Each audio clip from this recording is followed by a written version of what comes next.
Clip number 1071۔ اس clip میں قرآن پاک کی سورہ قصص کی آیت نمبر 32 سے 34 تک کی تلاوت، ترجمہ اور تفسیر قرآن صراط الجنان آپ سماعت فرمائیں گے۔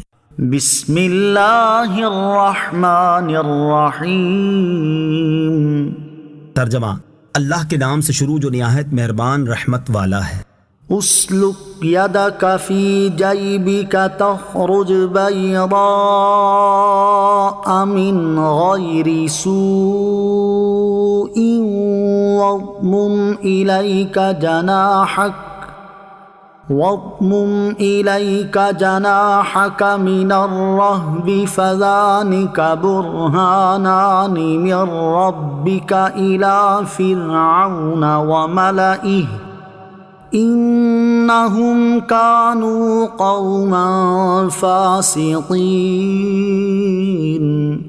ترجمہ: اپنا ہاتھ گریبان میں ڈالو تو وہ بغیر کسی مرض کے سفید چمکتا ہوا نکلے گا، اور خوف دور کرنے کے لیے اپنا ہاتھ اپنے ساتھ ملا لو تو تیرے رب کی طرف سے فرعون اور اس کے درباریوں کی طرف یہ دو بڑی دلیلیں ہیں، بے شک وہ نافرمان لوگ ہیں۔ اسلک یدک فی جیبک، اپنا ہاتھ گریبان میں ڈالو۔ حضرت موسیٰ علیہ السلام سے مزید فرمایا گیا کہ اپنا ہاتھ اپنی قمیص کے گریبان میں ڈال کر نکالو تو وہ کسی مرض کے بغیر سفید اور سورج کی شعاع کی طرح چمکتا ہوا نکلے گا۔ چنانچہ حضرت موسیٰ علیہ السلام نے اپنا دست مبارک گریبان میں ڈال کر نکالا تو اس میں ایک ایسی تیز چمک تھی جس سے نگاہیں جھپک گئیں۔ اس کے بعد ارشاد فرمایا، اور خوف دور کرنے کے لیے اپنا ہاتھ اپنے ساتھ ملا لو تاکہ ہاتھ اپنی اصلی حالت پر آئے اور خوف دور ہو جائے۔ یہاں جس خوف کا ذکر ہوا اس کے سبب کے بارے میں قول یہ ہے کہ ہاتھ کی چمک دیکھ کر حضرت موسیٰ علیہ السلام کے دل میں خوف پیدا ہوا اور اس خوف کو دور کرنے کے لیے یہ طریقہ ارشاد فرمایا گیا۔ دوسرا قول یہ ہے کہ اس سے وہی خوف مراد ہے جو سانپ کو دیکھنے سے پیدا ہوا تھا، اسے آیت میں بیان کیے گئے طریقے سے دور کیا گیا۔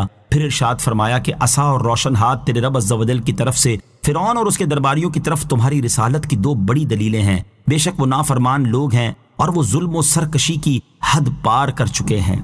قال رب انی قتلت منهم نفسا فأخاف ان يقتلون وأخي هارون هو أفصح مني لسانا فأرسله معي يرد أن يصدقني إني أخاف أن يكذبون۔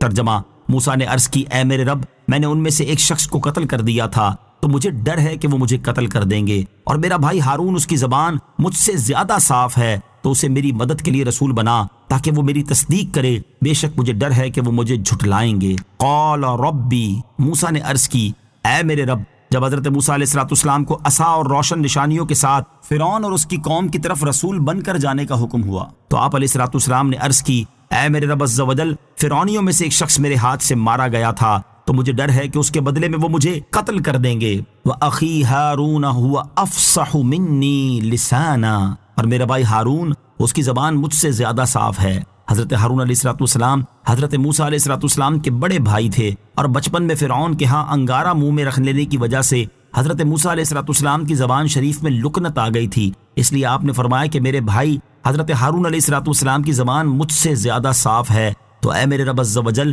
اسے میری مدد کے لیے فرعون اور اس کی قوم کی طرف رسول بنا کر بھیج تاکہ وہ حق بات کو مزید واضح کر کے اور حق کے دلائل بیان کر کے میری تصدیق کرے، بے شک مجھے ڈر ہے کہ فرعون اور اس کی قوم کے لوگ مجھے جھٹلائیں گے اور میری دعوت کو قبول نہیں کریں گے۔ سید المرسلین علیہ السلام کی فصاحت۔ اس آیت میں حضرت ہارون علیہ السلام کی فصاحت اور زبان کی صفائی کا ذکر ہوا، اگرچہ اس سے مراد زبان میں لکنت نہ ہونا اور صحیح بات کرنا ہے، لیکن لفظ فصاحت کی مناسبت سے یہاں تاجدار رسالت علیہ السلام کی زبان اقدس کی فصاحت کا بیان کیا جاتا ہے۔ چنانچہ علامہ عبدالحق محدث دہلوی رحمۃ اللہ تعالی فرماتے ہیں، حضور علیہ السلام کی زبان مبارک کی فصاحت، کلام میں جامع الفاظ، انوکھا اظہار بیان، حیرت انگیز احکامات اور فیصلے اتنے زیادہ ہیں کہ شاید ہی کوئی غور و فکر کرنے والا شخص ان کا احاطہ کر سکے۔ آپ علیہ السلام کے اوصاف کا بیان اور ان کے بیان کا زبان کے ساتھ اظہار ممکن ہی نہیں ہے، کیونکہ اللہ تعالیٰ نے پیارے آقا علیہ السلام سے زیادہ فصیح اور شیریں بیان دوسرا پیدا ہی نہیں فرمایا۔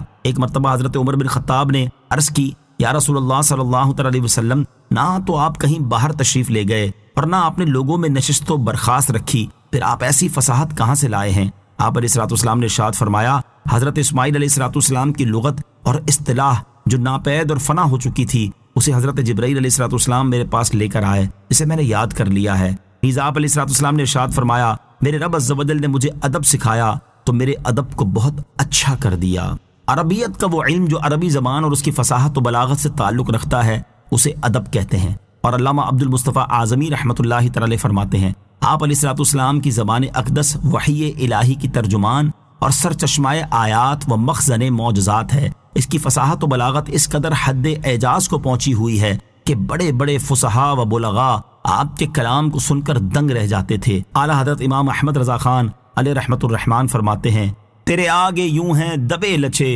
فصحاء عرب کے بڑے بڑے، کوئی جانے منہ میں زبان نہیں بلکہ جسم میں جان نہیں۔ آپ علیہ الصلوۃ والسلام کی مقدس زبان کی حکمرانی اور شان کا یہ اعجاز تھا کہ زبان سے جو فرما دیا وہ ایک آن میں معجزہ بن کر عالم وجود میں آ گیا۔ اعلیٰ حضرت علیہ رحمۃ الرحمن فرماتے ہیں، وہ زبان جس کو سب کن کی کنجی کہیں، اس کی نافذ حکومت پہ لاکھوں سلام، اس کی پیاری فصاحت پہ بے حد درود، اس کی دلکش بلاغت پہ لاکھوں